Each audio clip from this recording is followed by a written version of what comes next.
Economia Real com Rita Mundim. Os fatos do mercado financeiro.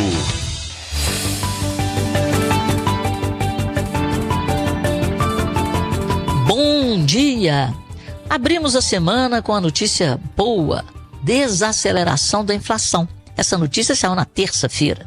A prévia da inflação de maio veio em 0,36% e esperava-se uma inflação em torno de 0,4%, 0,44%.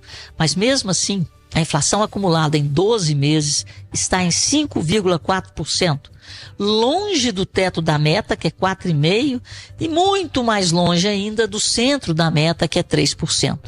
Mas no dia que essa notícia saiu, o mercado comemorou a possibilidade da taxa Selic se estabilizar aí em 14,75, que já está muito alta. E durante toda a semana, o outro assunto que dominava o mercado era o IOF. O IOF e a indignação dos setores produtivos, que assinaram 18 bancadas de frentes parlamentares representativas do setor produtivo, assinaram uma nota de repúdio a esse aumento do IOF, que, como vocês sabem, eu já disse aqui, não é um imposto com fins arrecadatórios, mas um imposto com a finalidade regulatória para controlar o câmbio e o crédito, o fluxo de câmbio e crédito na economia. E é por isso que ele pode passar por um decreto.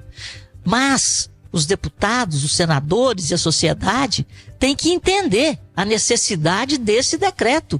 O que está acontecendo com o fluxo de câmbio e com o fluxo de crédito para o governo lançar mão de uma arma tão poderosa, que mexe e muito. No que diz respeito ao câmbio, mexe com a nossa liberdade. Porque quanto menor é o meu direito, ou quanto maior é o IOF, menor é o meu direito de ir e vir ao exterior, menor é o meu direito, é a minha liberdade de aplicar os meus recursos lá fora e trazê-los de volta para o país quando eu bem entender.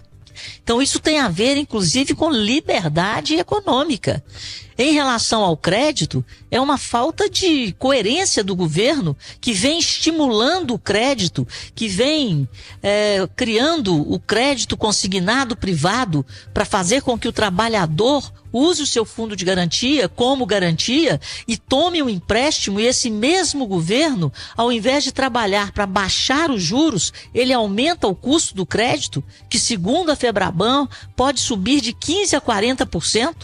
E foi por isso que praticamente todo o setor produtivo nacional, juntamente com o setor financeiro, porque o setor financeiro está preocupado com a capacidade de quem toma crédito conseguir pagar. Então até os bancos estão achando ruim. É lógico que esse dinheiro não vai para o banco, vai para o governo.